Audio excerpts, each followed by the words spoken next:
And thanks again for joining us here on the Gill Athletics Track and Field Connections podcast. I've got another just really, I'm humbled at all the guests that we've had here on the show. If you go back and look at our past ones, Dana Boone, Karen Dennis, just amazing, amazing guests. And today is no different, except for she's also amazing. So help me welcome today's guest, the Queen Javelin thrower, Javelin coach herself, April Thomas from Mississippi State. April, how are you? I am doing great. I am blessed this morning. I almost made you a javelin thrower in that intro. We're going to learn that javelin throwing actually has almost nothing. Well, I don't know. We'll find out. But I know as far as your athletic background, javelin has nothing to do with your athletic background. That is very true. Yeah. Well, I know since everybody has seen the social media announcements for today's um, conversation, and people know about Mississippi State and what you have done and are doing there, everybody wants, they think we're going to talk nothing but javelin today. And while we will talk javelin, it's not going to be all javelin. While Right. Mississippi State is Jav U, this is not the Jav podcast. Right. But we are here to learn and honor your journey in this great sport and this great profession of track and field coaching. So let's, before we get into javelins, I'm going to make you listen to the whole podcast to get to the javelin part if you're here just for javelins, which I'm glad you are here for. Let's start with your background, April. Where did track and field start for you, and how did it go? What led you to track and field? Track and field started for me when in sixth grade. It's funny story is when I initially started track, I started off thinking I was the fastest two thing on 2 feet. Yes, I thought I was going to be a sprinter. Wow, Yes. nice.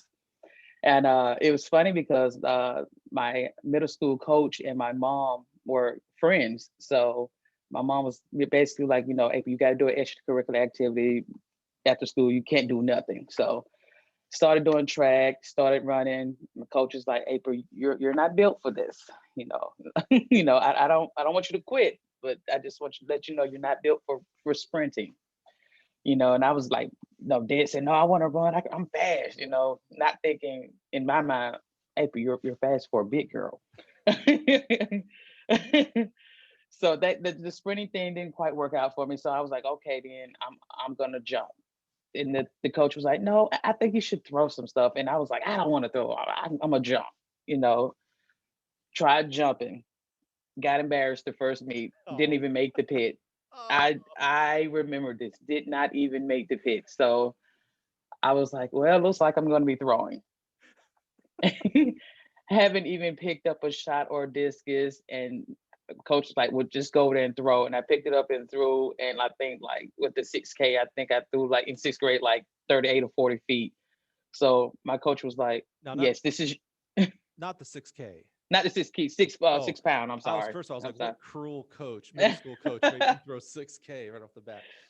Did you? I love that you started out as a sprinter. Honestly, first of all, I love the Yeah, attitude of like no limitations. Like I don't care yeah, what you think. I'm going to at least try it. I love that right. attitude, and I love the as we'll learn about your athletic background. Athletes are going to athlete. You know what I'm saying? Just Yeah, you're not just a thrower. You may be a thrower, but you can yeah, also sprint. I love when back I was at Mississippi State just before you got there. We used to line some of the throwers up against some of the jumpers and stuff, and for a good yeah, 20, 30 yards meters, yeah, you hang. I mean, you got to be if yeah. you're going to be a good thrower. So I love that Yes. attitude of just no quit. Were you playing any other sports at all, or was this just on track right now? No, I know in middle school I started off doing a basketball, softball, and doing track, and then it just from there it went from middle school to high school, and then when I got to college, I had a brief stint of playing JUCO basketball, and then Yeah. I just like, oh, I'm just gonna walk away and just stick with track. Yeah. I thought spoiler alert, she went to the University of Tennessee for her undergrad. I thought you were about to tell me for a second you did basketball at Tennessee, and I was about to be I would have unbelievably loved to. impressed, right? Yeah, exactly. It's like, whoa, I wait a would have minute. loved to. If Pat Summit would have had me, I would have for sure been on that No team. doubt, no doubt. So when you first threw that shot, was it there a natural connection with you, or was this just like, oh, okay, this is what I'm supposed to be for track and field? It was as much as I fought it, it was a natural connection with Mm, it. I was like, yes, okay, this is where I belong. This is mm, where I need to be. So And there was no turning back after that. I just, just ran with it from there. No more 100-meter dashes and No more 100-meter dashes. Well, I will say this though, when I did get to high school, my high school coach made everybody at the end of practice run a lap. So one day I just asked him, I was like, say, instead of the end of practice, can I just, get on the line with the 400 runners while they're doing, a session or whatever. And I must say, this is honest God truth, I ran a 59 in the 400. Yes, I ran a 59 in Hold on. 400. Now Yes. I don't want to doubt you, April. Are you seriously? You ran a 59? I ran a 59 in the 400, What did and I my s- coach was shocked. Like even when I talk to him about him now, like Coach Smith was shocked, shocked. what did I say just a minute ago? Athlete's gonna athlete. Holy Yes, cow! yes, yes. That Well, you better be glad. I hope that means that they had other quarter milers that were a little bit faster, because you might have been sucked into the 4x4 team. Yeah, no, then we had a few that was a little bit faster. Yes. Yeah. Oof. Wow. I do, and I will say this too, that was also the last time I did that too, because I was like, the lactic acid build up, good Lord. Like, no, absolutely. It was never done again. Never done again. One and done. I hear you. Yes. Yes. That's a pain that I just wouldn't wish on nobody. Well, because of what we have hindsight right now, 2020, for what your career and athletically and professionally as a coach. I'm so glad it didn't work out, because you Yeah. might have been led on a whole different path. I'm glad we're here Yes. to talk about throws. That's so awesome. Yes. That is really like, I mean, again, you just go back to athleticism. I mean, that's Yeah. true athleticism. I love that. Yeah. That's really amazing. So how did you go to high school? Beyond that stint of a 59-second quarter at practice, focus on the shot and the discus through high school. Hmm. And how did Hmm. that go? It went pretty good. I want to say up to maybe 2 or 3 years ago, and I have to check. I haven't checked since. I still held the state record for Class 3A in the shot Wow. put Yeah. back in Georgia. Like I said, I need to check to see if it's still upheld, but it had a pretty good good high school career, and I actually had a really good training partner too. While I was there, by a guy named Kurt Quarterman. He ended up throwing like two something in a disc, and it was over 60 feet in shot put. I think he went on to Louisville to play football, and then on to a brief stint in the NFL as well. So Wow. yeah, I had a really good coach and training partner. So I was very fortunate. What were you guys? You were the athlete, so it was you probably weren't. It wasn't in your purview to focus on. But you said you had the guy, the boy teammate, and you guys were throwing obviously very high. State record in any state is really good, right? And Georgia Right, is a well respected high school right. state track for a state. What was coach doing? What First of all, what was coach's name? Oh, Uh-oh. That's uh-oh. okay. That's all right. Well, What the head coach was my basketball coach. That was Coach Smith. Okay. Lord, I can't call his first name. That's good. What was coach doing to learn to throw to coach? Back then, so we're probably what years? Oh, 03, 04? I graduated high school in '02. Okay. So yeah, so 98 to '02. Yeah, Yeah. 98 to '02. So, nowadays, we've got it pretty good, right? Yes. I could probably go online right now and hear April Thomas speak on the javelin, Mm, somewhere online, mm, YouTube, and, a lot of state clinics have their videos up and things like that. But back then, we didn't have, YouTube still wasn't right, even invented. So we still were on right. books and VHS Hmm. and things like Hmm. that. Do you have any kind of idea what coach was doing to help learn his craft to help you guys? I was very fortunate enough where I did have a coach that had a background in track and field. He actually did the multis in college while he was in school. So Nice. I was very fortunate where I had a coach that had a background in all the events. He knew a little bit about the throws. Right. So yeah, and That's what, then go ahead. I'm sorry. obviously just trying to at that time just I don't know if a lot of people know, but I didn't growing up, I didn't have a lot of people like me throwing. So then when I found out about Connie Price Smith at Ole Miss, Yeah. I was like, that was kind of about like somebody I kind of looked up to, and I was like, okay, I may have a future in throwing somewhere. Yeah. That that's a great lesson, I guess, there, is that Mm, representation matters. So you saw someone mm, who looked like you and mhm. helped you to realize like, oh, well, gosh, then I can do this. Right, right, And right. not a bad person to look up to, by the way. Absolutely right. You're right. You're absolutely right. Great athlete, great person, great coach. I mean, Yes, yeah, yeah, yes, amazing. She's absolutely. love her to death.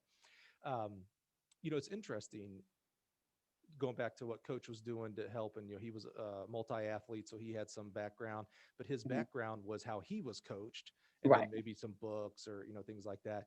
um, right.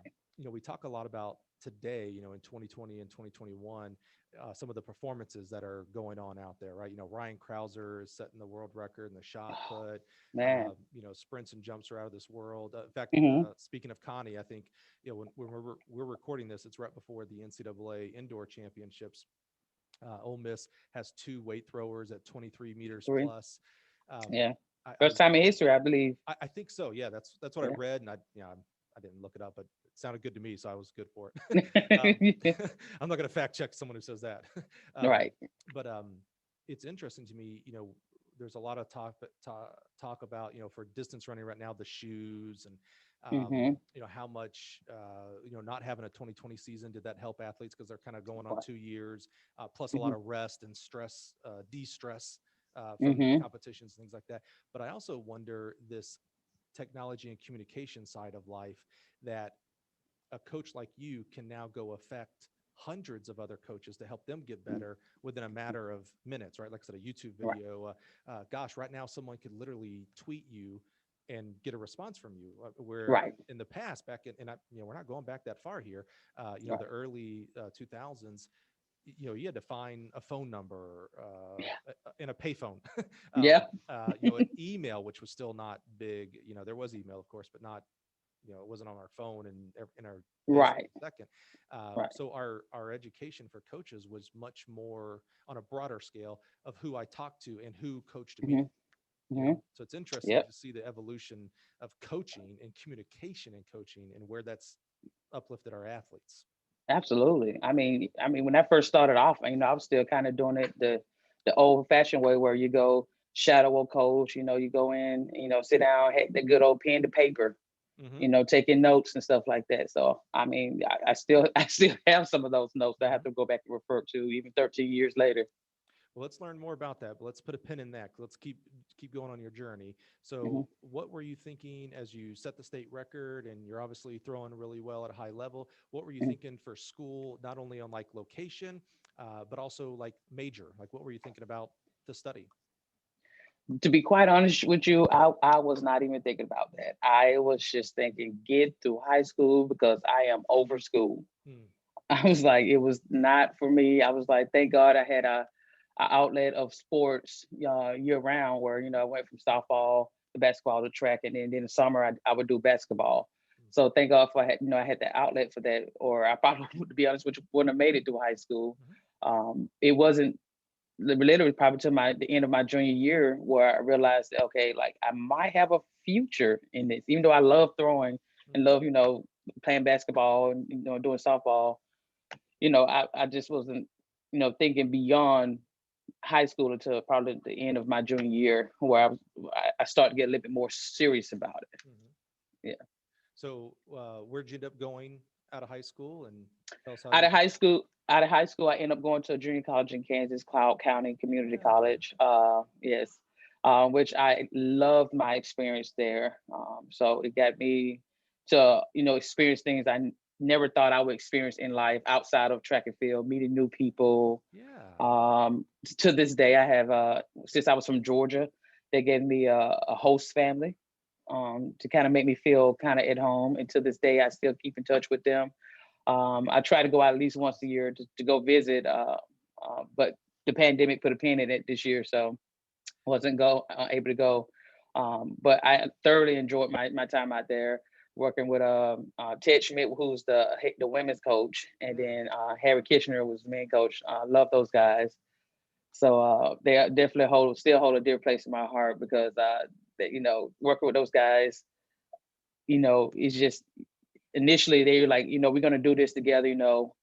I may not be the best shot put coach or I might not be the best weight coach, but we're gonna learn this together. So, and that's exactly what we did. That's awesome.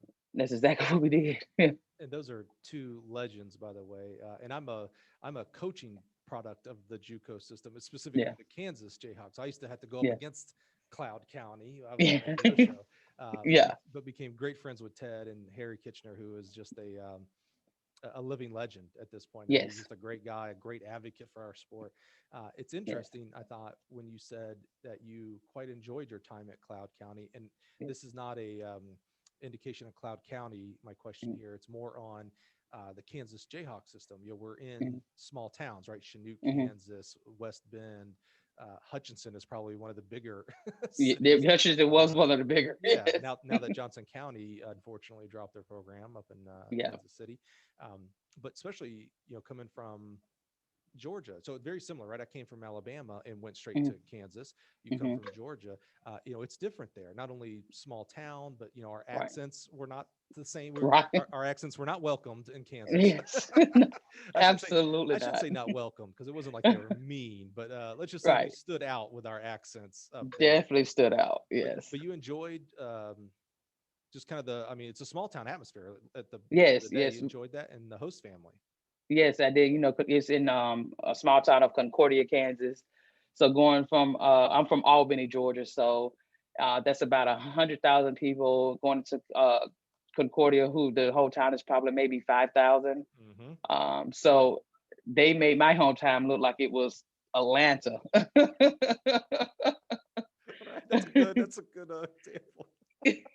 Yes, but I really enjoyed it. Just outside of track and field, I did stuff. I experienced stuff like going canoeing. I know I'm not a big country girl. I'm a city girl. I don't do a lot of water. One mainly because I don't know how to swim, unfortunately. But doing stuff like going canoeing, camping. I went cow tipping. Yes, that is a thing. Or we attempted to do cow tipping, shall I say? Are the statute of limitations over on Cal? That's illegal, April. Yes. Yeah, I know. Yeah, yeah. That was a long time ago. There Back you when I go. was immature, didn't know.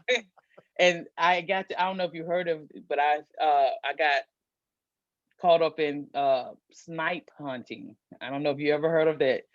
Well, you have. Yeah, you've been in the Kansas system. Yes.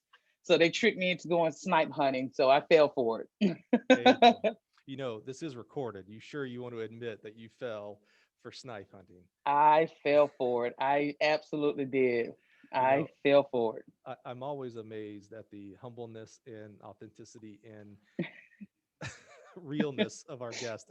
No one else has admitted to snipe hunting, so thank you for Yeah.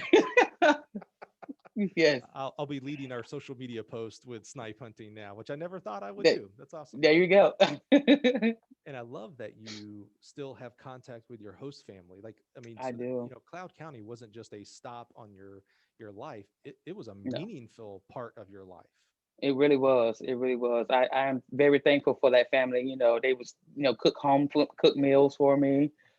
When I left to go track meets, make sure like if it was anything I needed, sometime coming to the track meet.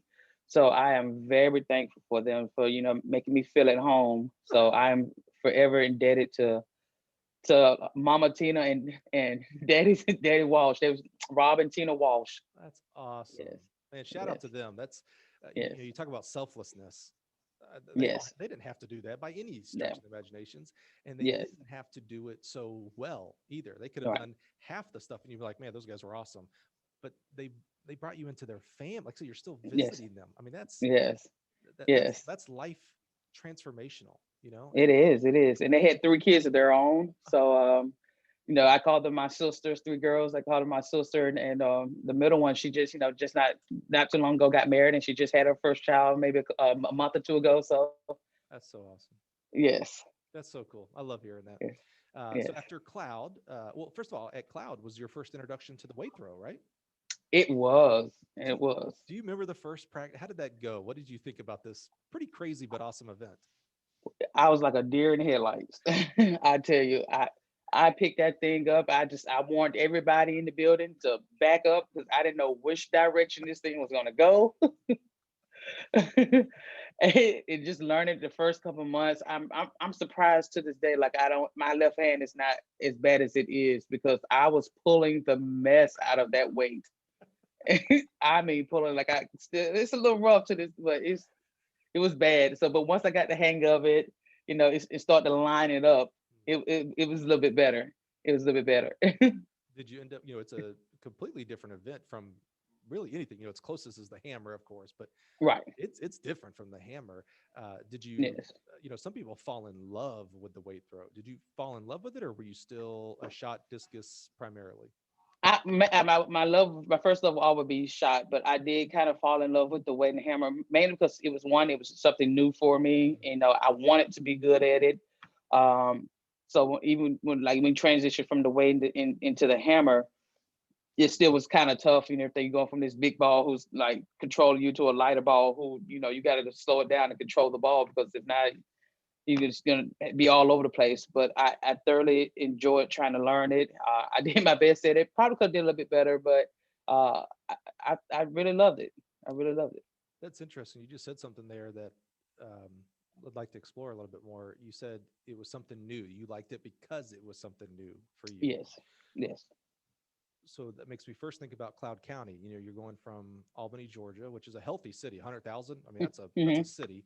Yeah. You're going to Kansas. Now, I don't Mm-hmm. care if you'd have went to Kansas City, big city. You went to the middle Mm-hmm. of nowhere, Kansas, and that's every JUCO. I'm not bashing on Cloud. Trust me, Harry and Ted. I know you're listening. I love you to death. This is not about Concordia. This is Hutch, West. This is all of them, man. Yes. Pratt, Allen, Coffeyville, you're all in that Yeah. mix. Love you to death, Yes. but we're in towns of 10,000 and less, basically. Yes. Was there an intrigue for you going to Cloud because it was new, or was there homesickness, fear? Well, it was definitely a little fear, going from South Georgia Mhm. all the way up to Kansas. So it was I like I said, being that I didn't take track early on, being that I didn't take it as serious. So by the time I kind of did academically wise, I was me going to my ideal school of the University of Georgia was just out of the question. So I ended up going to junior college, and fortunate for me, I had a teammate the year before to go out there. So when I was kind of From high school to Cloud. yes, yes, he Oh, was an 800 nice, runner. Yeah, his name was nice. Island Whitaker. Yes. Okay. So when I was researching junior college and stuff, I called him. Was like, hey, how do you like it and stuff like. He was like, for me, it's good. I'm focusing on just running. So if you just coming out here focused just on throwing, it just be perfect for you. So going out there, at least I felt a little bit comfortable because I knew someone. He Huge. yeah. So he been there a year already. So he kind of when I got there, kind of like showed me the ropes a little bit, Yeah. introduced me to people. So it was a little familiarity there because I knew someone. Yeah. But go ahead. Well, I was going to say what I love about, and I'm so glad that I got to experience it as a coach for junior college, because if you don't, if you haven't been an athlete at junior college or a coach at junior college, Hmm. you don't know what's in it, right? And so, you Right. talked about, you went junior college because of grades, because of academics, Right. right? Yeah. Um, Hmm. and I love the I don't want to call it second chance, although what is the Netflix show Last Chance You, Yeah. Yeah. and certainly it felt that way at certain points. Even for my Yeah. career, I was like, is this it? I'm just here. Okay, that's good. Yeah. But I do love, we all deserve second chances and That's true. third and fourth chances. Let's be real. Hmm. We're imperfect human beings. I love this system from the national junior college system to the California community college system that kids who, maybe didn't understand how important grades were in high school, maybe didn't have Right. those role models, as you mentioned about seeing Connie and going, wait a minute, oh, okay, someone like me can do this. Right. We don't have those. Not everybody has those situations and are blessed and privileged to have Right. that. So to have a chance of like, oh, okay, made these mistakes, but I got a place that can welcome me and help me bounce back. Hmm. That's awesome. So I love that. To me, I've loved you for a long time, April. Being a JUCO kid, which I just learned, is even better to me. I just love the resiliency of going through the junior college system. Yes. Love it. Love it. So now you went to Tennessee, which we already discussed. So from Cloud to Tennessee, Hmm. but you said growing up, and you're a Georgia girl, so this makes sense, right? Yeah. Georgia was your dream school. Where did you look at coming out of Cloud? Did you get to go visit Georgia, and how did you settle in Tennessee? I did go to funny story. Hopefully Don is not I'm not gonna say upset with me, but but they recruited me, out of high school. Me and my teammate Kurt Quarterman. They Mhm. recruited both of us, and unfortunately, like I said, I wasn't able to go to them straight out of high school, because if I was, that's exactly where I would have went. But going to JUCO and stuff like that, they was, and they did mention like different JUCOs to me throughout the country, not just Kansas and stuff like that. Just saying, if you're thinking of going to JUCO route, you just threw out some names. So I ended up going to Cloud, and then while I was there, went on a visit to Georgia while I was out there, and ended up going to Tennessee. So and they were kind of the one to kind of help me a little bit to go, to choosing a JUCO. So that's why I say hopefully Don is not too upset that I did. And I admired Don so much. A lot of my coaching philosophy I've actually gotten from the material he's putting out. So hopefully he is more of a colleague now versus athlete coach. Well, yeah, you guys are battling every SEC conference championship, and I'm sure a couple of recruits or two are between you and Don. And, yeah. Yes. So Yeah. I wonder, I got to get Don on the show one day and ask him, so how's it feel to recruit a kid and then 20 years later recruit against that kid? Don, if you're listening, I love you, man. You know that. And he it's still a, I ain't mean to cut you off. It's still that intimidation still there, because he's such a great coach, and some days I feel like even if I'm in this business 30 years from now, my resume still might not look as well as his, but if it can look similar or somewhat to it, I've done a good job. I'm with you. You have far surpassed the amount of years that I was at Mississippi State. But when I first got to Mississippi State, I loved it. Like I kind of consider myself an unofficial Mississippi State alum. I had such a great time and loved the people that were on our team and on our staff at the time, and still, hold it very dear to my heart. But when I got there, and I remember it happened when I was recruiting. I remember one of the first recruits I called, and they were like, yeah, my top five is Florida, Mouse Holloway. Yes. Baylor, Clyde Hart. Yeah. USC, Texas, and I was like, oh my goodness, not only am I up against those guys and gals, but wait a minute, a guy like Mouse at Florida, like that was one of my idols, right? Like, yes. Oh, now it's not just I get to call him up and learn from him. Like I gotta figure out how to beat this guy. And by the way, he's got a heck of a head start on me. Yes. Yes. It's like, wait a minute, this feels like the impossible task. And yes, I don't know about you, but it felt to me a little bit, I had to get over it very quickly. But it felt a little, maybe I don't know if it's just me and the way I grew up, but maybe it's a Southern thing. So maybe you can relate. Yeah. It felt a tiny bit, this sounds so weird, disrespectful. Yes. Right? Yes. Not that I was, I would never, and I hated it. I still don't do it now in the private sector here at Gill.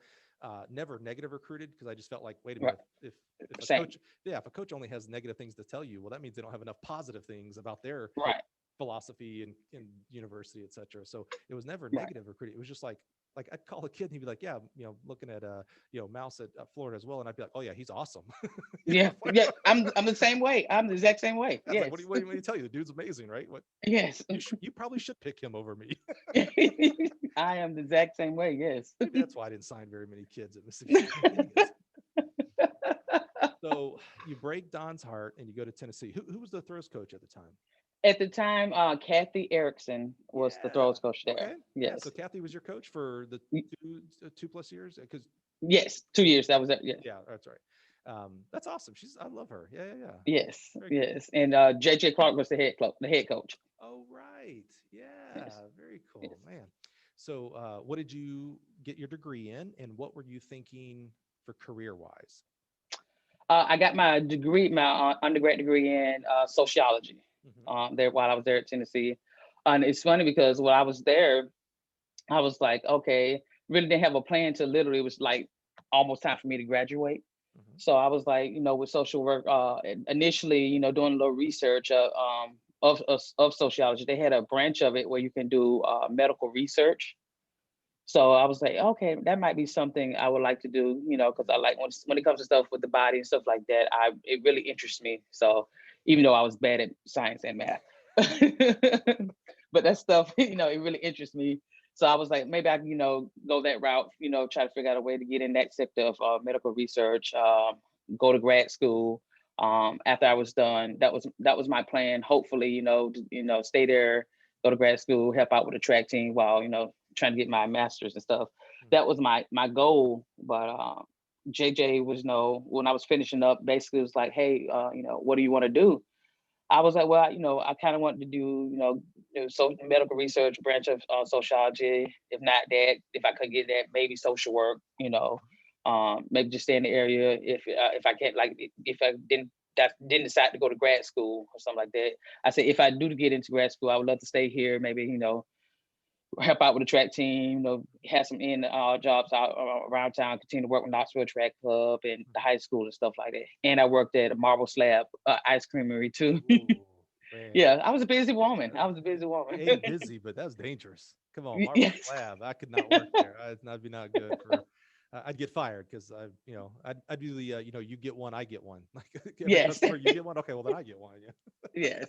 Yes. So you mentioned. So it once I realized that he was like, what about coaching? I was like, I would love to coach. Like, 'cause, I was already doing it. Like I said, high school and track club. I would love to coach. He was like, well, if that's something you want to do, he's like, go coach. So he pretty much kind of showed me the ins outs of like how to apply for the coaching jobs that was out. During the time, just going to the NCAA website Mhm. and find stuff that was open. So I applied for any coach job underneath the sun. What was Vision 1, 2, 3, NAIA, JUCO. What I applied for everything. So I got a few bites here and there. I think La Tech and Louisiana Monroe, actually. I think they contacted me. And it's funny because the first thing that La Tech asked me was uh how like how's my background in javelin. Of course, they're in Louisiana. Yeah. Yeah. Right. Right. How's my background in javelin? Because at the time they had some really good javelin throwers. I was like, Sure. I'm gonna be completely honest with you. I was like, that's the one event I did not do. So I That's don't have funny. any experience. So Yeah. yeah, so it is funny because like once like I heard that, I was like, well, if you're gonna coach, you gotta learn javelin. That's Sure. still a thorn event. That's right. That's right. It's still a thorn event. So just like literally maybe a month or two before I was supposed to graduate, I hadn't heard anything from anybody out of all the jobs I applied for, which is fine because my secondary plan was stay there, go to grad school, maybe help out with the team and stuff like that, and still have my in and all jobs out around town as well. And like literally maybe a month before I was supposed to graduate, Mississippi State called, asked, was I looking for a job? And I was like, yes, still looking for a job. Yes. They brought me in on the interview and I've been here ever since. A couple things there. You mentioned the Knoxville Track Club. Hmm. Was Charles Ryan there during that time? Yes. Yeah, we've had him Yes. on the show, and he mentioned Knoxville Track Club is like a huge part of his development Hmm. as a coach and everything. So that's so cool. Hmm. That's awesome. I love when paths cross. That's so cool. Um, Yes. what was it about? JJ said, do you want to coach? And I Hmm. believe you said, I'm gonna paraphrase it maybe a little bit, that you hadn't thought about that. Like, oh, Yeah. I would love to coach. I hadn't thought about that. What was it Yeah. about? Why? What didn't lead you towards coaching until JJ happened to mention it? I think it's at that time where, I was fresh off being an athlete, finishing up my eligibility, and I had been like nonstop since basically high school, Mm. nonstop, going into college and then adding school on top of that. So in a kind of a sense, I was a little burnt out. So I was like, if I got away from it, I would have been Mhm. okay. Mhm. Even though at the time, like I said, I was Knoxville Track Club and then working at the Catholic high school there, you know, working with those kids. So like I was like, this is just something to kind of help, pass the time until I get my degree. And then, hopefully go into grad school there. But once he said it, it just kind of dawned on me like, hey, you're already doing it. Right. You're already doing it. Why not try to make something out of this? Why not, make a career of it? Yeah, sometimes it's hard to see things right in front of our face, right? Yes, yes, It's like, wait a minute, you are a coach. What are you doing? Why aren't yeah, you exactly, that? Right. Yeah. Yeah. exactly. Which is amazing about what you were thinking about going into social work and those kind of things. I'm such a huge advocate for coaches. There's so many amazing people who choose to be track coaches. And sometimes I'll look at him and be like, why are you coaching? And it's Yeah. kind of an off-putting question. I'm like, you could literally, like, I think you're so smart and brilliant. You could be affecting people's lives as a social worker. You could Hmm. be a medical doctor. You could be a teacher, Hmm. a lot of these things, because I just believe I've seen so many people like you who are just awesome people, and Hmm. you're helping people throw sticks farther. Yeah. Trust me, especially as a manufacturer of track equipment, love that Yeah. you're doing that. Uh, however, you curing cancer would be better, maybe in my mind. You know. So you get to Mississippi State. You have, is it fair to say, no background in the javelin? It's fair to say that no background. So you saw the javelin throwers at Tennessee, and another Yes. school with a great tradition Right. of javelin throwers. So you Right. obviously, not to belittle this, but you knew what the javelin was. But you had Yes. never, you were hammer, shot, discus, and then weight throw, right? Yes. The only experience I had prior to coaching jab was picking up the jabs and handing it to my teammate that was throwing jab. What a good teammate! You're like, yeah, here you go. Here you go. There you go. Just you might need that. At that time, beyond the helpful teammate, any steering towards javelin, like where you like at Mississippi, every school that I was at coaching, I used to go early because that's when the hammer throwers would practice. Hmm. I love the Hmm. hammer. Can't coach it, would never coach it, because Hmm. I'd be doing a disservice to athletes. But I love that event. Like I love seeing, Yes. especially kids have never done it, which is the majority, right? But to see Hmm. the development and the art and dance of what the hammer is. Hmm. Anything like that for you in the javelin? Like, did you watch javelin? Like, well, that's kind of a cool event, or was it just like, yeah, that's the other throwing event?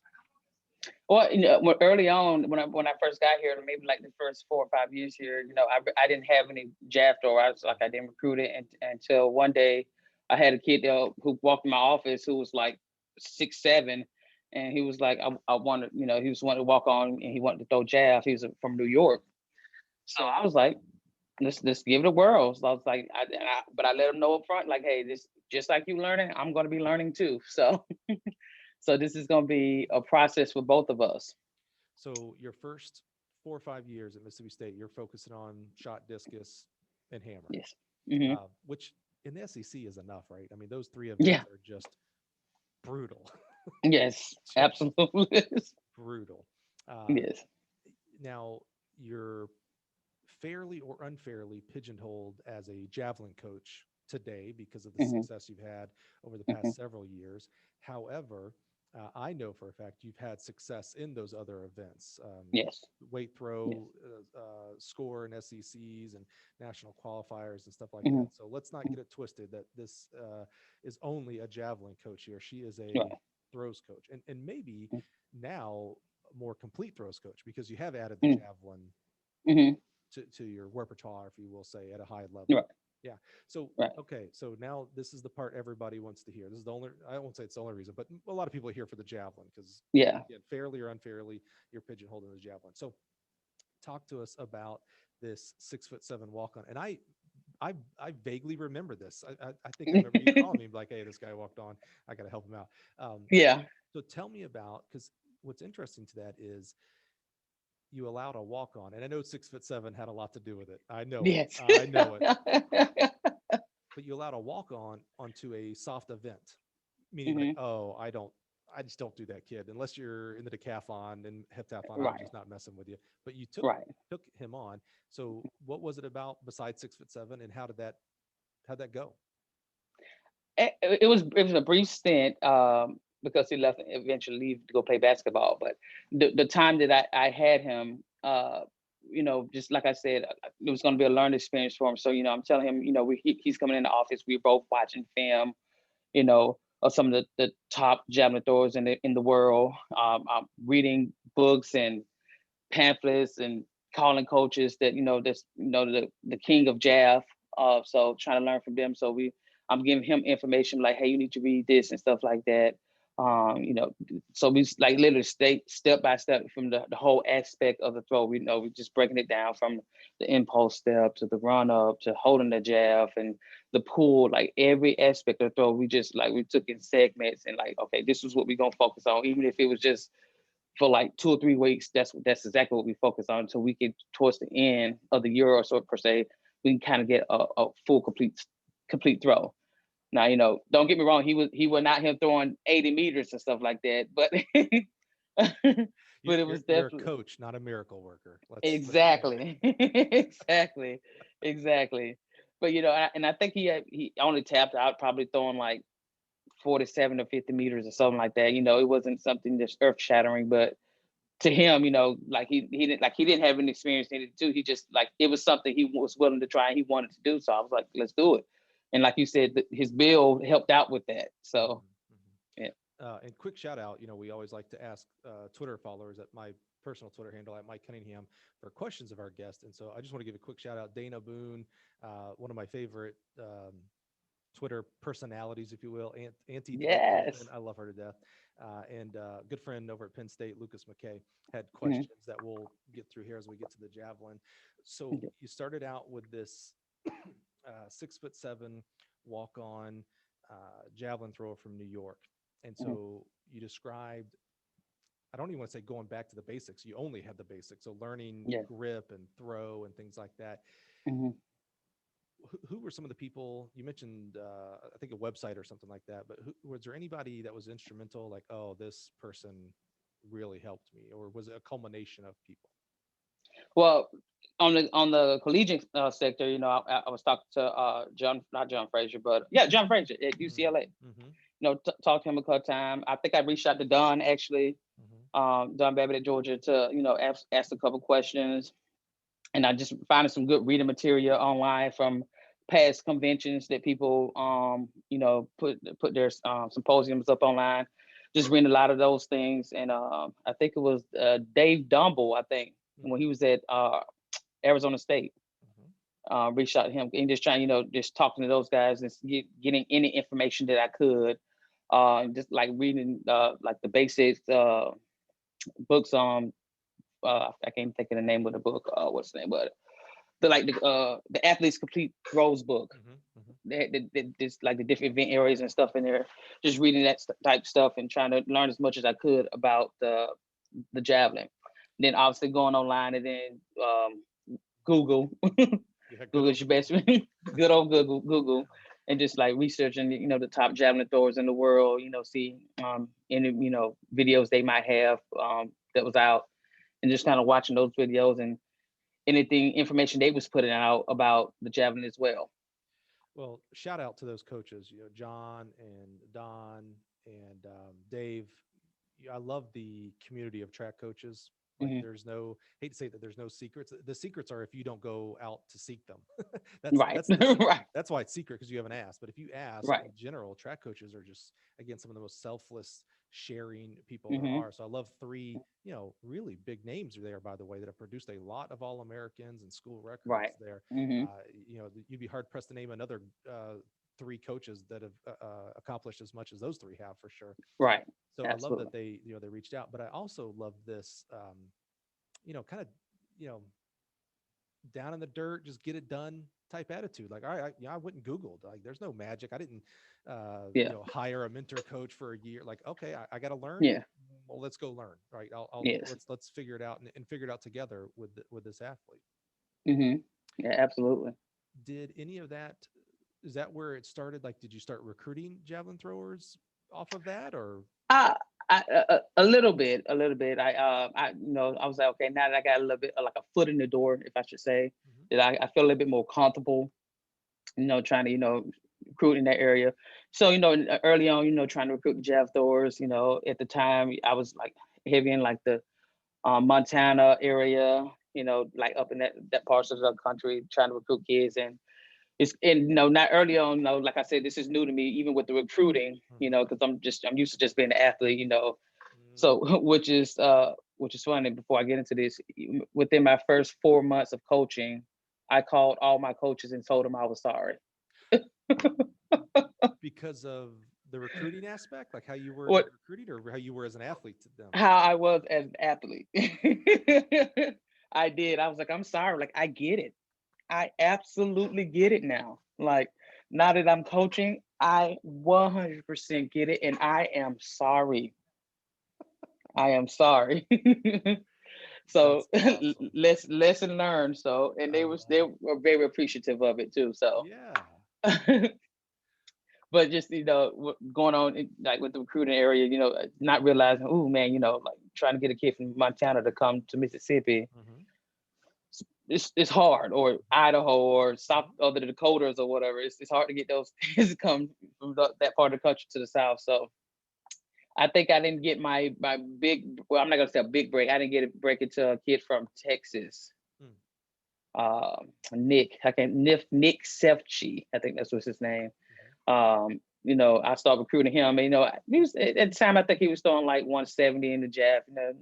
So I was like, that's a good starting point for Hmm. for me. So I was, to be honest with you, I was like, okay, he's throwing 170. So I was like, I can only help this kid. I can't mess it up. Right, right. So so I think that was like my first like scholarship athlete in the jab. Yeah. So what are the difficulties? The javelin is typically a one event athlete. Hmm. A hammer thrower at least has typically the weight throw inside Hmm. and maybe some of the other thrown events, but a javelin throwers, if they're not going to be a multi-athlete, are typically just going to have an outdoor season. As you Right. worked with your coaching staff and your head coach back then, and now with your current head coach, who was an athlete of mine, by the way, that just tells me how old I am. As you work with Coach Woods, as you guys, you only have so many scholarships to give out, and you're in Hmm. arguably the toughest conference in the nation. Hmm. How difficult? What are the difficulties, and how do you overcome them when you're recruiting a typical one event, one season athlete? It's definitely like I noticed it now that we just fresh off our indoor track and field conference meet. So that's when, like I tend to notice it more then, because I'm like, wow, we got basically three scholarship athletes back at home not being able to Right. compete. So that's when I really noticed it, when we had our indoor conference Interesting. championships or nationals for that matter. Yeah. But to be honest with you, at the end of the day, I just look at it as like, points is points. Hmm. So, and that's the ultimate goal, is score points at your conference meet and nationally. So if I'm able to do that, that's I'm gonna do it, even if it is just a one event area. Hmm. So hopefully other coaches and kids see that, like, hey, that in hindsight it might help them as well too, not just in the javelin area, but get other kids as well. Because like I said, that wasn't the event that it was my strongest. Like I literally worked from the ground up Yeah. on that, Literally. and I'm still learning in that area, in all the throwing areas for that matter. Each day I try to learn something new, and which I feel like I do. So somebody gave me a chance. That's Hmm. basically what it is. Somebody gave me a chance, and it's been no turning back from there. So, and I thank God that somebody gave me a chance. And when it comes to all the throwing events, that's why I just hope, just if someone just give me the chance to prove to them, like, hey, I can coach the event, then it can only grow. Like every coach had to start from somewhere. Hmm. Even though even the mentors or the people I look up into the throwing areas, like they had to start from somewhere. They just didn't start off on top. So if the kids just give me a chance, I feel like I can get the job done. So when it comes to recruiting the one event area, whether it's the jab or a person that only throws shot or a person only throws javelin, I'm at discus. If they just give me an opportunity, then I feel like I can get them there. Like I don't know everything track and field, but like I said, I'm willing to learn, and I'm willing to get better as long as they willing to get better. Now, we don't talk about training specifics on this Hmm. podcast. There's a lot of other great opportunities, great places. Coaches Collab on Facebook, Hmm. USTCCA and USATF Academy in schools, etc. Right. So, without getting into the weeds here, Hmm. how different slash difficult is it to coach the javelin as compared to what I'm gonna call the rotational events, the shot, the discus, and the hammer? It seems so radically different. It's to me, I equate it, as a former jumps coach, to me, it's like Hmm. the pole vault. So yeah, I Hmm. was an average long jump, triple jump, high jump coach. Hmm. I couldn't. I barely could pick up a pole vaulting pole. I just it Right. was so radically different, and it was blessed that we had other coaches who knew those events to coach them. Hmm. Javelin seems that way. I know gob tons of shot put and discus coaches, and a good Hmm. handful of hammer coaches, and even less javelin coaches who say Hmm. I coach javelin. So how Right. difficult is that coaching to go from what I'm gonna call a linear event back and forth from linear to rotational? I wouldn't say it's difficult. I definitely say it's different. Mm. It's kind of like when you're, if I could say, smelling perfume, and you have to, in between, you had to smell the coffee bean to switch it up so you get a different smell, learn a different smell from a different perfume. I look at it like that. So that if I'm at a hammer practice per se, like I have to I take a break, like watch a video or something funny on my phone, or listen to something funny on my phone to kind of like debrief, and then I head into my second practice, which is usually my jab practice of the day. So it definitely kind of takes my mind off of what I was just doing, of the rotational events and Yeah. stuff like that. So, and then I kind of ease into, like you said, more of a horizontal event. So it's not as difficult. It's just different. And then going from an event also where, with the rotational events and stuff like that, or and if you're a shot putter, maybe a glider, uh, those kids can, if they could, they could throw every day. Mm. They could throw every day. Whereas javelin, they're not going to be throwing every day. They're not going to be throwing every day. So Yeah. they can do other things, like circuits and stuff like that, or we do yoga or Hmm. swimming, stuff like that. So it's not always constantly a grind of, okay, we're going to throw this day, we're going to do other technical stuff on this day and stuff like that. It's other things they can do in their training outside of just throwing and doing a lot of technical stuff all the time. So that's it's different in that aspect, and it kind of helps when I'm doing my training as well, or setting schedules. So I didn't think we'd ever talk about snipe hunting, and I didn't think we'd talk about perfume testing, smelling, coffee bean. That's awesome. I love you to death. Um, Thanks. you must do. I mean, like that was a pretty specific example. Mhm. Smelling perfume and then coffee beans, like to cleanse your palate, almost, right? Yes, Yeah. yes, Um, yes. so I love your thought, your example there of, okay, after I get done with a rotational practice, getting something that breaks my mind, if you will, to Hmm. go get ready for the javelin. Um, Hmm. that reminds me, like when I would have a dual long jumper, triple jumper, and while they're Hmm. similar events, they are different in how they're Right. executed. So we would only do long jump stuff on one day and triple Hmm. jump on the other, again, to help with that break. It wasn't, Hmm. you put it really, really well there. It wasn't difficult. It was different. Hmm. Like they're all difficult, right? To throw the hammer Right. well is difficult. To throw the shot correctly is difficult. To throw the javelin is difficult. So Right. it's not difficult in that sense. It's different. Hmm. That's Hmm. interesting. I like that. Hmm. So you said you got your first break with the kid from Texas. Yes. Uh, as you start building success with the javelin athletes at Mississippi State, you started Hmm. attracting better out of high school type athletes. Yeah. Yeah. Tell us about that process. Yeah. After that, I got a kid. We had a distance run on our team. Who brother who wanted to come to Mississippi State, and he had a little background in javelin. So he's like, I want to come to throw javelin. So he came here. That was my second scholarship kid. Again, I think he tapped out at, I think, want to say 62 meters throwing. He was another kid. Unfortunately, left. His uh his his heart and his passion was bodybuilding. His mom is a professional bodybuilder, and Oh, she's awesome. Yeah, so that's what he kind of wanted to follow in her footsteps. So he left to go do that. And well, while he was here though, he opened the door for me to get my first international kid, Peter Antisik from Poland. yeah. Okay. Yeah, he opened the door for him, and Peter, what shall I say? And not Austin Britton. He was the one who actually kind of opened the door for that, to get me for me to get Peter, and Peter led to Curtis, and Curtis he led to Anderson. Oh, should I say he led to Nico, Hmm. the Spanish kid, That's and right. Spanish kid led to Anderson, and we've been rocking and rolling ever since. That's mildly putting it. Yeah. Uh, Mhm. and we'll get to what that actual rock and roll ended up with in our last season that we had. It's Yeah. like I said, that's mildly putting it. Yeah. So it's difficult with being a javelin coach, right? Or Hmm. and like I said, I don't want to pigeonhole you there. It's difficult being a throws coach when you're looking for javelin throwers because in Hmm. the United States we have 20-ish. Now Ish.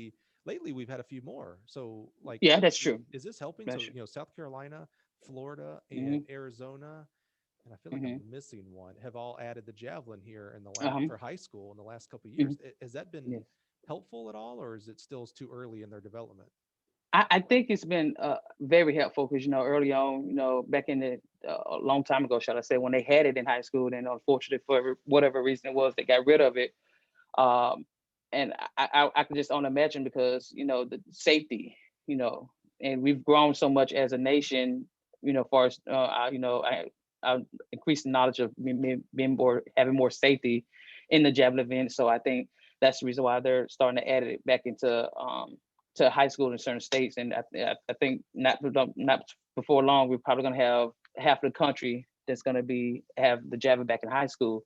So I think it'll definitely help because outside of that, you don't have your club and your AAU teams and stuff like that to do it in, and not everyone has the availability to get to a good club Mhm. team to be able to throw. So I do think it's going to help adding the jab back into the high school, and hopefully for long, hopefully the whole country will have it here. Yeah, and let me tell you, this safety reason is BS. Let's say we have the discus. Now I know That's we have a true. discus cage, uh, but that thing still goes, 140 to 200 feet out there. Yeah. Hmm. The javelin just looks more dangerous because it's a spear versus a Right. UFO, if you will. I Yes. implore you, if you have the ears of your state association and you do not have the javelin, Hmm. get it. Yeah. Start it out however you have to. I think Alabama started with turbo jabs and then moved Hmm. into The rubber javelins. tip. Yeah, and they're rubber tip. I Yeah. could care less if you do steel tip or rubber tip. Hmm. Give kids an opportunity to learn more events. And this is a cool event. I mean, this is a great event and Yeah. inexpensive. Like I still, Yes. Kansas is one of those states that has javelin Hmm. a long time. Hmm. And I Hmm. think, at least when I was back there, so this was 20 years ago, so I could be dating myself here, but I seem to remember the majority of high school javelin competitions in the state of Kansas happening off of grass. So it wasn't like Hmm. you had to get a track surface and all this stuff. You just need land, which you have a football field. It ain't going to do Hmm. damage to your football field. Hmm. You have what you don't need all that much land. That's true. And basically, if you have a discus area, you probably have enough area right there. But get it Right. started. Throw off the grass.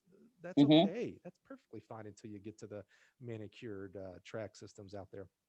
But giving these kids an opportunity, and it's cheap. Javelins, while there can be, we do definitely certainly manufacture quote unquote expensive javelins because of the Right. technology that goes into them. Javelin's so Hmm. tough because of the rules, all those Yes. diameters and all that. Wow, it's if you want, there's a cool. You've probably seen this, April. But if you want to know what goes into making a javelin, I just thought about this. There was a show on the Discovery Channel called How It's Made. They Hmm. actually came here in 12, I think, 08 or 12, and filmed the javelin making process. Hmm. And when I came here to interview from being a coach, it's kind of like Disney World here. Getting to go back to the back and seeing javelins and pole vault Yeah. poles and discuses and just all this stuff is just crazy. If Yes. you're a geek like me for track and field, but if you want to see Yeah. how javelins are made, go to YouTube and just search how it's made javelins, and you'll get to see all the processes. Yes. It's ridiculous that goes Yes. into making a javelin to meet the rules. But there Yes. are inexpensive javelins.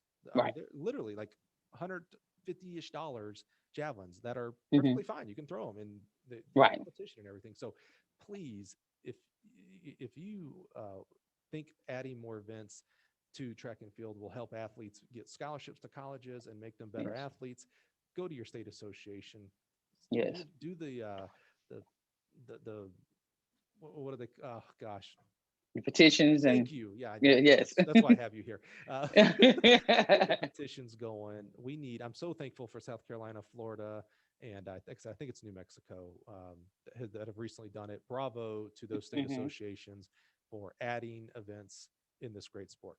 And Absolutely. speaking of that, I was about to get up my soapbox, but real quick, it is the 15th of March when you're listening to this. You have about 2 weeks left. We're actually, I don't know if you know this. Well, you probably do, April, because you have and get a lot of javelins. Uh, the shipping companies have jacked up the pricing on javelins now.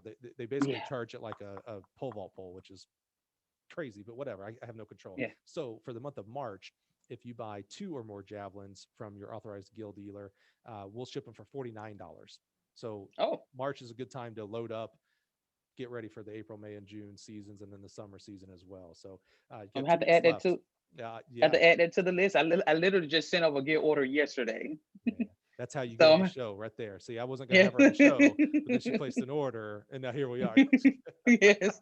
Yes. He messaged me back with the quote this morning. So That's yes. awesome. That's great. Love it. Love it. That was a good checkup on my teammates. Are we doing our job? Okay, perfect. We are good. I'll have to tell my teammates like, you got a shout out you didn't even know on the Yeah, podcast. It's there awesome. you go. Okay, off my soapbox, off my commercial. Let's talk about the last, call it 3 to 4 years Mhm. of Javelin. Now, I didn't do much research, and if you know of any others, hit me up on Twitter at Mike Cunningham. But I could only really think of one other university that had a event name. So I know a lot of them in football, right? I think Oklahoma's linebacker U, Mhm. and who used to be running back U? Maybe Miami for a while Yeah. was running back Yeah. U, right? And certainly maybe the University of Alabama's championship U right now for football. Yes. Yes. Yes. Um, but Baylor was quarter mile U, Mhm. very famously, Michael Mhm. Johnson's and Chairman Warner's, and Mhm. I'm not even. I just named 1% of all their great quarter milers out there. Michael Ford, I know you're listening. Yeah. Quarter miler hurdlers. Mhm. Now Mississippi State is known as JAVU. Mhm. How did you, for those of us who don't know, how did you earn that well named moniker? Well, to be honest, that was all the kids. It's all in our SID at Good. the time.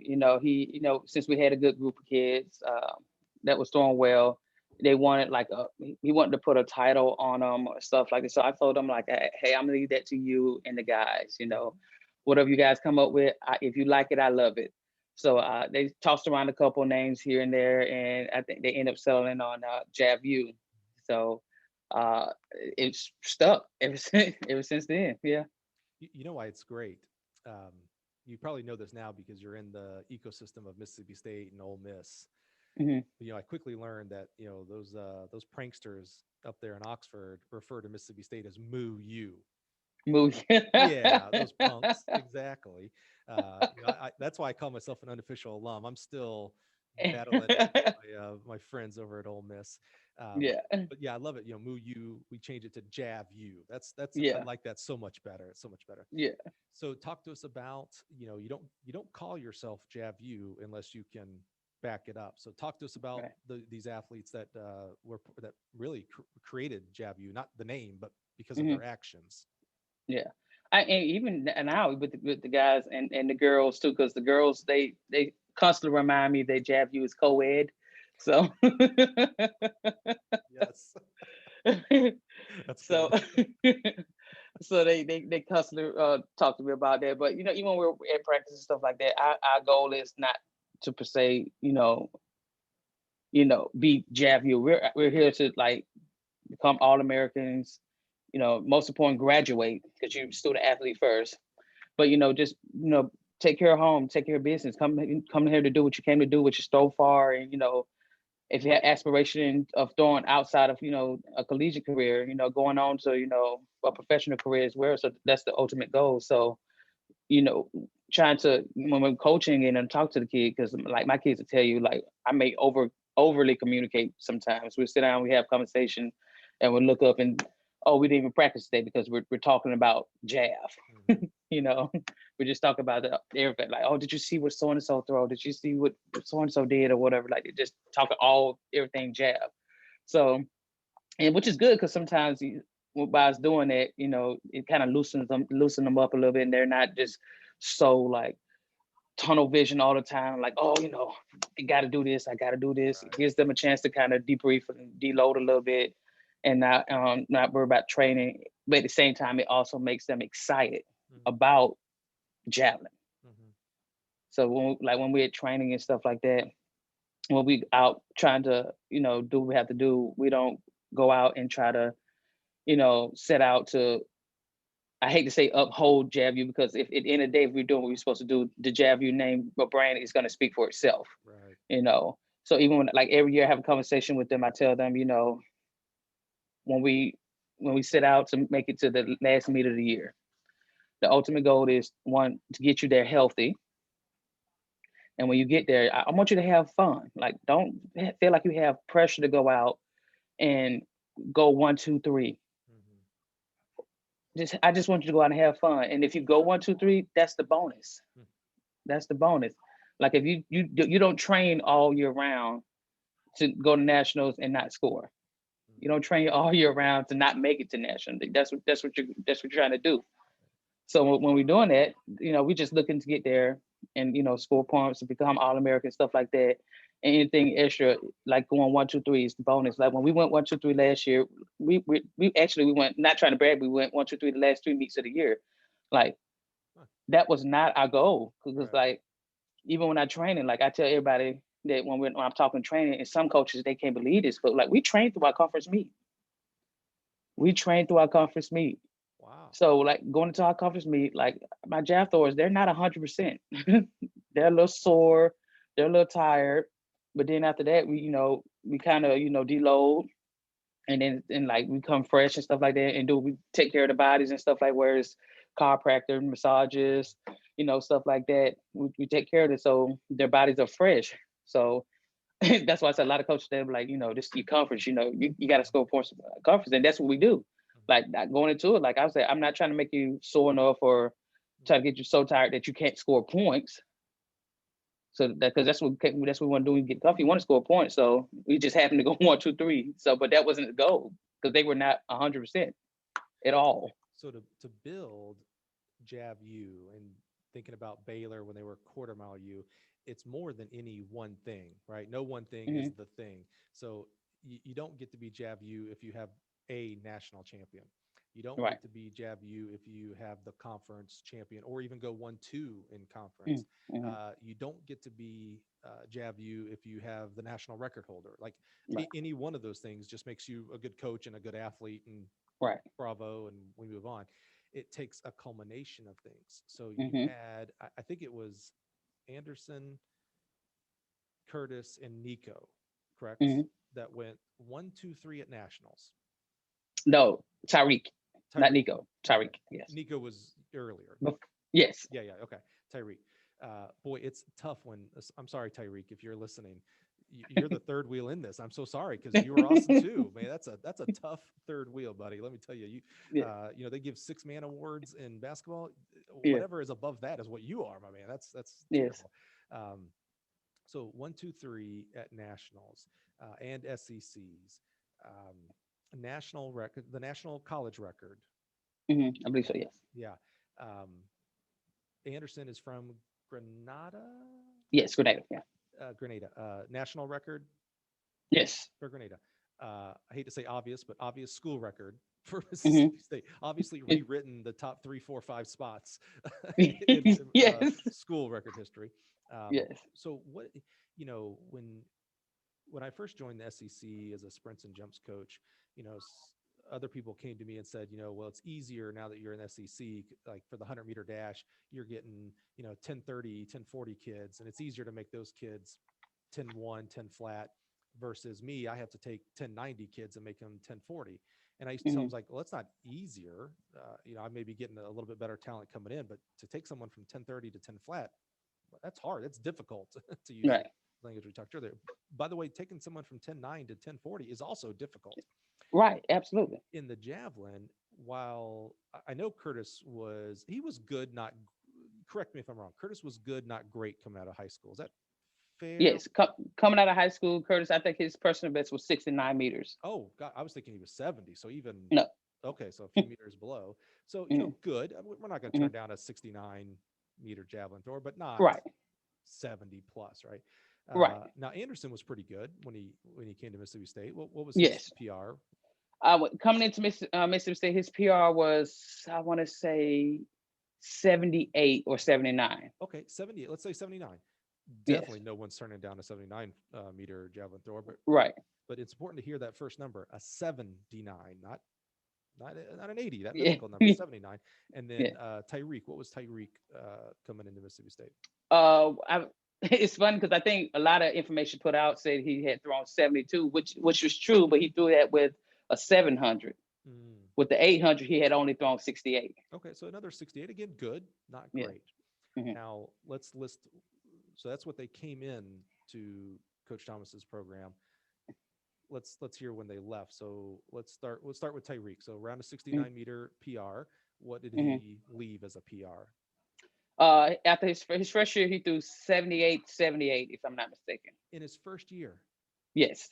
10-meter improvement. Dude, I mean, seriously. Okay, so 10 meters. Curtis comes in at about a 69-meter PR. Hmm. Where's he at now? With me, he threw his first was 82, 82, which still hurts. You 12 centimeters off of going to Olympics that year. Oh, that's right. Yeah. My heart broke for you, Curtis. It did. I do remember that. Uh, Curtis goes from 69 to 82. Hmm. If you'd have said 79, I'd be like, holy crap, 10 meter. I mean, that's amazing. Like, that's an unbelievable 82. Hmm. And Anderson comes in at 78, 79, and his PR when he finished was 87. so how do you do it? That's ultimately why Jav coaches and throws coaches are listening right now. Because first of all, what your story gives us is hope. And what I mean by Hmm. that is there are, because we don't have the opportunities in America for the javelin as we Hmm. do in the shot and the discus, many of our throws coaches on the collegiate levels never, not through any fault of their own, never got a chance to learn the events, right? And obviously, we don't have Right. multis in the high school level very much either. Certain groups do, and that's awesome. I love that. But not many people are going to be able to get their hands in relationship to a shot put discus in their hands to throw. Hmm. So there's intimidation. There Hmm. is, for my words, no coach might not tell me this, but fear. Like I just don't know it. It's different. It's not the shot. It's not Right. the discus, etc.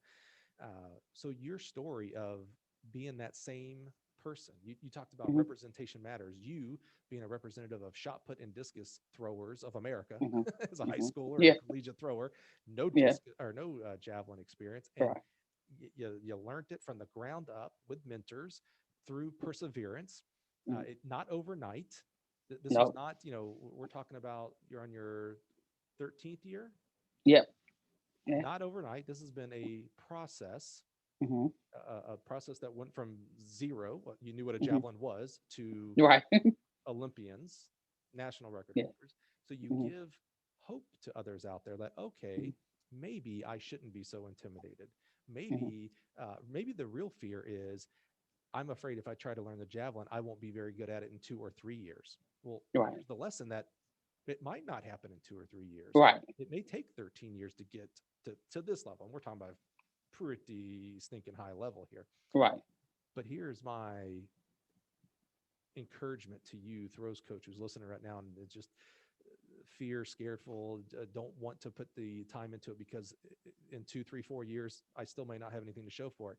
It'll Hmm. never happen if Right. you don't start. Right. Absolutely. You gotta start. You don't have to be perfect to start, but you have to start to eventually get the perfect. Yes. Hey, and spoiler alert, you're never going to get the perfect. That's true. Sorry Yes. to bust Yes. any bubble there. Yes. But so what does it take? Those three athletes there, two of them similar PRs when they come in, 69, sub 70-meter PRs, and then you get. I have to think there's not even a handful of 80-meter throwers that are coming into college Right. any one Right. year. So you get the, Right. I don't know if this is the appropriate way, but I'll call it the elite athlete. I won't, Hmm. yeah. Um, but taking an elite athlete to an even more elite athlete, Hmm. that's a process that's difficult. What those two different types of athletes that development, I'll call a 69 still developmental to an 82, which is, you're going to throw them in any meet and they're going to score. Right. But to get to 87 to set national records, et cetera, is a whole different ballgame. What was the difference in coaching, and maybe not so much drills, but philosophy or time or um, you had talked about the mental side. What were the Mhm. differences in those two types of javelin throwers? Well, first of all, I want to start off and say, like, when it comes to jav, like I haven't reinvented the wheel of Wait, Javelin. you're not going to give us the magic pill? Come on now. the if I could honestly say the magic pill was two magic pills: patience, Mm, patience, and communication. mm, Those the two magic pills, and that's just talking to my all my Jav kids, and with having such success in the Jav with all the guys and the girls as well. We have different personalities, so that's where the patience comes in for one. And when we're training and talking with the kids, like I use Curtis for example, coming in, since he's American kid, coming in from a football background, but the more he did javelin, the better he got at it. He stepped away from football and just strictly focused on javelin. And then he had a great high school coach too, Dr. Steen. So he had a good foundation coming to it, as well as all the good javelin throws I've ever had. They had a great foundation coming into it. So when I approach coaching them, since they have a great foundation, and you can't change the previous years of learning and education they've gained, I still work with their high school coaches or whoever coached them. That's where the communication comes in it, because you don't want to take them away from what they've known. So I, just working with their coaches back home, and then incorporate into the way I train and doing the things we're doing. That's the main thing, reason why we've had some success. I think when you have a kid coming in from any part of the world or any event, if you, especially if they're good and really good, if you try to take them away from what they're known, then that coach athlete relationship is going to fail. That's before you even start training, or before you even start talking throws, jumps, or sprints, or whatever it might be. Like you got to have that strong foundation. So that's why I always communicate with them and just talk. So when we're doing certain things, my athletes still tell me, I tell them, you have to keep it 100 with me. You have to always communicate, because I'm not a mind reader. I don't know what I don't know what you're thinking. So when it comes to things that, as far as like, oh, gotta love, ache here or ache there, say that to me. So, I'm going into practice. I say, okay, let's just do rehab, go see the trainers and stuff like that, see what they say. So if we need to get you in for extra session with the massage therapist or the chiropractor or whatever it is, we start there. And the main reason I do that, and it's nothing just mind blowing, is because I want to have a good practice. And if you're not gonna come to practice and give me your all, the only thing it's gonna do is make me mad, in which I'm gonna kick you out of practice. Oh, please tell me, have you ever thrown Curtis or Anderson, any of those guys, out of practice? I think I haven't thrown them out of practice, but I will say this: sometimes they have not so good time management skills, Yeah. so they have been punished, and my Nice. the punishment is not easy. No one's above the rules. Even if you're a Is national record holder, you have is rules. exactly. So I like that. so that's a learning experience for them, and they they realize like, hey, okay, I messed up. you know, Well, I like the attitude you have on coaching athletes. You mentioned, I work with the previous like what worked. It sounds like you communicate. Communication obviously is a big deal. You mentioned earlier about that you could be. Some people could maybe consider you an over communicator, and I'll Mhm. say in today's world, I don't know that you can be an over. Honestly, if you're over communicating, that probably means you're communicating at a highly good level, because Yeah, most of us communicate too little about that. yeah, So, but yeah. you work with that athlete, so you don't have your ego, and we all have ego. So I'm not Mm, dismissing ego. I'm unfortunately for you, maybe not saying you don't have ego, because you do. right. We all do. But your Mhm. ego is not driven on come here and do it my way or Right, the highway. It reminds me of right. an old, I think it's a, I don't know if it was Confucius or Chinese proverb, but it's something about, the reed, when the wind blows, the reed, bends and flows, and so it doesn't break. Mm, Well, mhm, the stiff tree does when the mm, wind mhm. blows, to right. And so, you can have that stiff, rigid, my way or the highway. Well, typically those coaches maybe don't get everything out of all their athletes, because it's Right, one way or the highway, where you right. have and really, to do this, you got to have a lot of confidence in your basics. You got to understand, okay, Yeah. I know the basics Mhm. of the events, and then I'll work with, yeah, I know the advanced things too, but I know there's more than one way to skin a cat. So I know you may be more this way, a strength person. You may be a speed person. You may be flexibility, whatever. Yeah, yeah, I'm making up javelin things here because I don't know anything yeah. throw far. But I Yeah, love that attitude. Where yeah. did that where'd that come from? I mean, that has to come from upbringing or mentor, coach, or teacher. Anything you can think of where that type of attitude came from?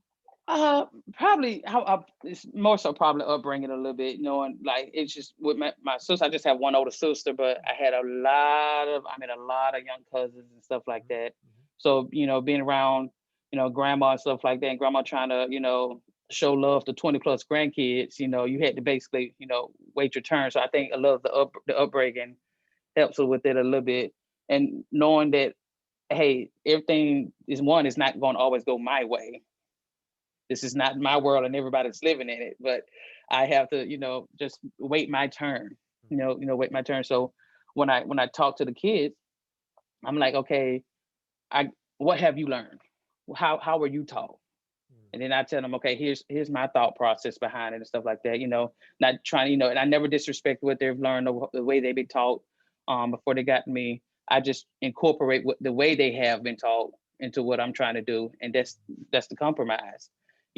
So and then that's how they have success. Sometimes it works, sometimes it don't. And like I said, my kids they're quick to let me know, okay, coach, this is not working, which is it's fine.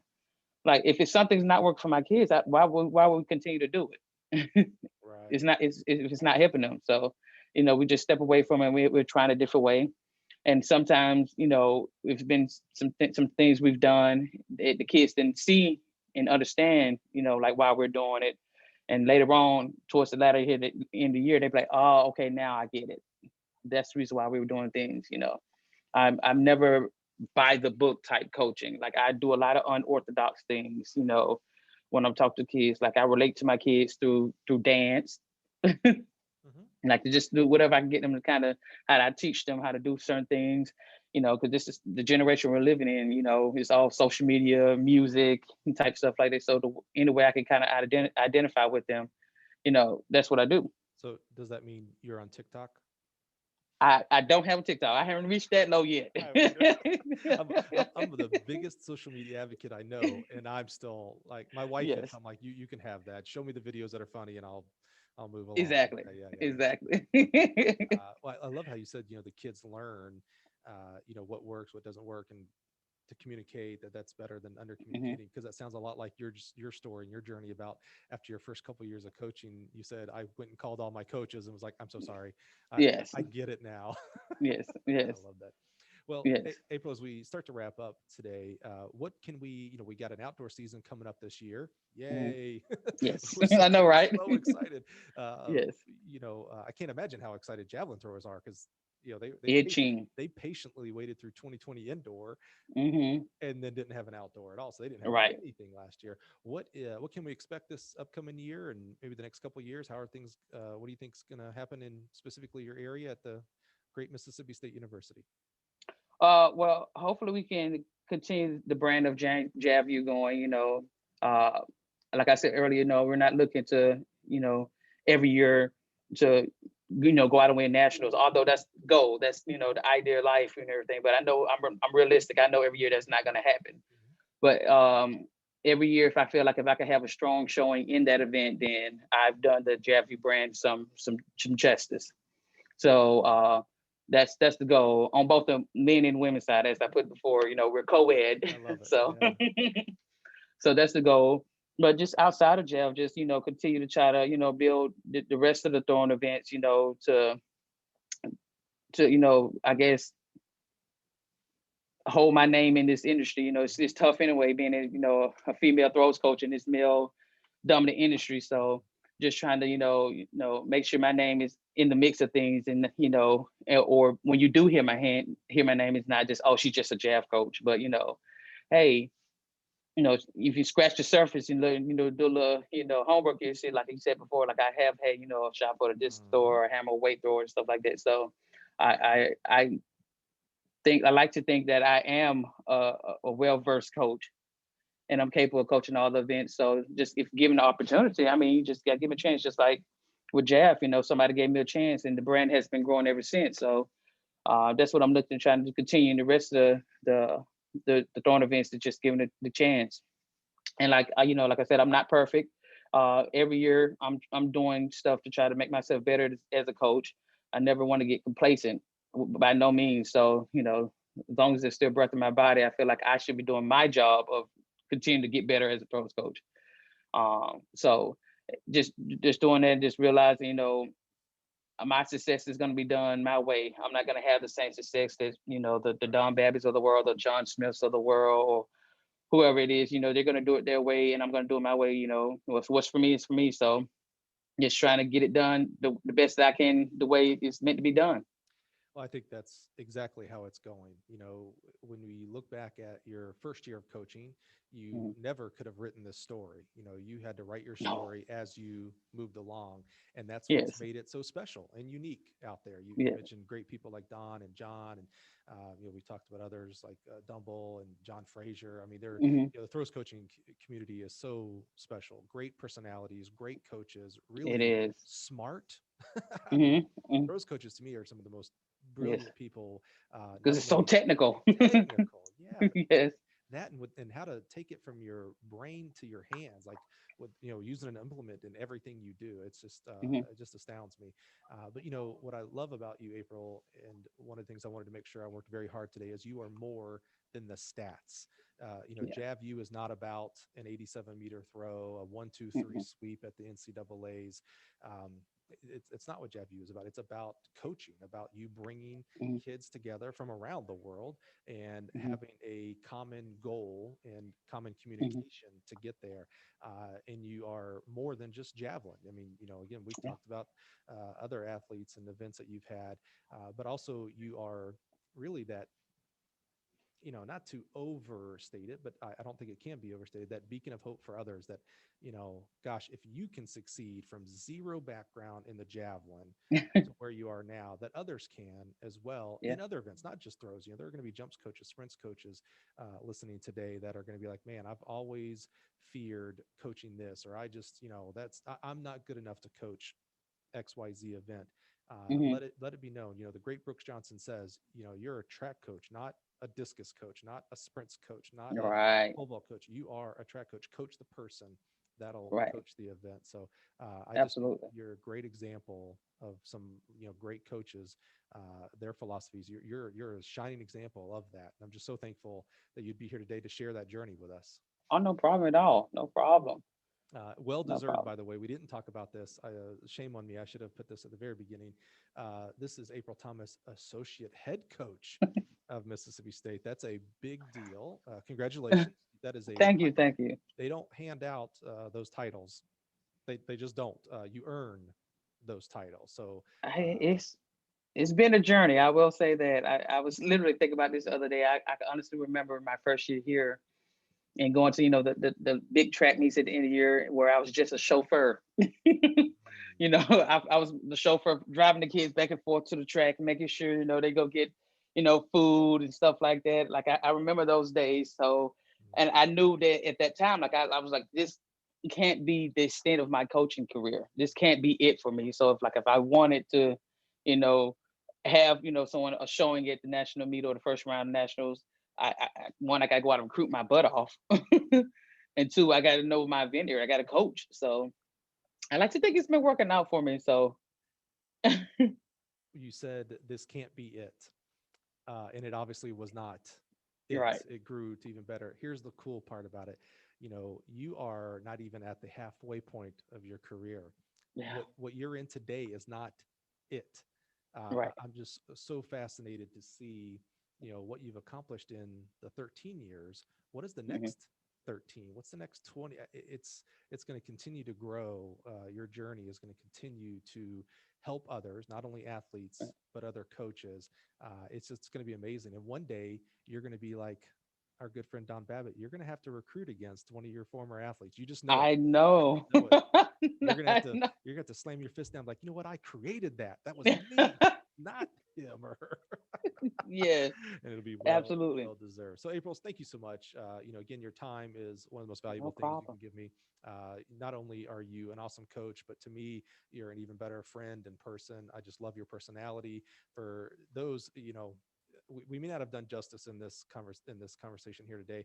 If you ever see April at a track meet or at the convention, please. She doesn't know I hope I don't embarrass her too much, but I know she'll agree to this because I know her. Yeah, Go up and introduce yourself, because please do. not only will you learn something. Don't even talk about javelin or throws. Will and you'll learn a ton from her if you ask her about those questions. But just get to know her as a person, because this is one of the true gems, true friend of mine in this industry. And I know there are tons of people listening right now that are shaking their head going, yeah, it's April. She's awesome. And that's exactly how I describe her. She's April and she's awesome. So thank you so much, April. Really do appreciate your time and No energy today. problem. And No problem. thank you for listening today. If you got any value from today, and you know, give you homework to go back and listen again, because April dropped a lot of gems, just real motivation there of a career that wasn't obvious to her. And obviously, thank goodness for the track community, it became obvious. Thank you, JJ Clark, by the way, for bringing this person into our profession, into our sport. So if you receive value, I'm going to go out on a limb and say that other people in your network would receive value. So help spread the word, share this episode with your other javelin friends, your other coaching friends. And honestly, I think there's a lot of value here for sprints, jumps, distance, all the other event coaches here too. So share on Twitter, TikTok. You won't find April on there. You won't find me on there either. But Morse code, smoke signals, whatever you're using today, go share it and help spread the value. Thanks again for being here Did today. did we I ain't mean to cut you off. So did we get around to answer the questions from Dana or Lucas or We did. No, thank you. Hey, and I'm gonna put this is still going to be in the podcast. I'm glad you did that. okay. So yeah. Let Okay. real quick. We kind of inadvertently did on some of them. So Dana asked. I love Dana, by the way. She was on the podcast a few weeks ago. Go check her out. Yes. You're getting the bonus part of the podcast now. We never do this. So Yeah. Dana asked, how did you become the javelin guru? Yeah, Gotcha. yeah, we think we nailed that one. We did, yeah. Auntie throws something. My favorite person in the whole world. Yeah. She sent me a shirt, and I was wearing it just yesterday. My kids were reading. I love her. How did April build a culture of attracting the best jab talent in the country? Yeah. Yeah, and then Lucas McKay, great friend of mine, who owes Yes. me his cell phone. He left his cell phone at nationals one year, Ooh. and no one was around. This is when we're packing up the stuff, right? And Yeah. someone's like, "Do you know whose phone this?" And I was like, "How would we know what phone it is?" And it had like 1% battery, and it just had Penn State throws or something on the screen. And Ah. I was like, Lucas, you owe me. So I was able to call someone else that knew Lucas, probably called John Yeah. Kodak or something. Anyway, but Yeah. Lucas asked, what's the number 10 mark on the MSU top 10 list? And I did do my homework. And the reason, now you're in the bonus section of the podcast, but Yeah. the reason I didn't really bring that up, it's a great question from Lucas as we're talking about depth and longevity in the javelin or in any Mhm. event. But I didn't want to, your legacy is about what you do for the athletes and for other coaches, and you're learning the event. So that's why I said you're Mm. more than a statistic. Yeah. But quick shout out, if you want to know, what kind of marks. So the freshman javelin record, and this is on the men's side. I looked this up right before we hit record today. The freshman javelin record per the Mississippi State website. So I Hmm. think this encompasses all the way through the end of 2019. Hmm. Is 82-82 by Anderson. That's a heck of a freshman record. Yeah. But what I really love is that Anderson also owns the overall school record, and it's Hmm. 5 meters, almost 5 meters further. It's 87-31, I think, if I read my handwriting. So Hmm. what I love about that is it shows, like, oh yeah, he was a stud, Yeah. but he got way better, like, development there. Yeah. The number 5 mark for Mississippi State, you only list top 5 on your website, Ah. is 75-74. That's a heck of a number 5. And by Yeah. the way, number 3 is 80 meters plus. So the top 3 are all 80 meters plus, and poor number 4 comes in at 78. 78 is going to probably be the school record at 99% of the colleges out there. Yeah. And this guy lucked up, and went to Mississippi State. And he's number 4. Yeah. So great question from Lucas. I just didn't want to result it down to stats, because April as a person, I'm more interested in sharing April Thomas, the person Mhm. whose profession is coaching, not Gotcha. Coach Thomas. So Right. yeah, well, we certainly did. We hit Twitter, and now we're at the end of the bonus section. So now Yeah.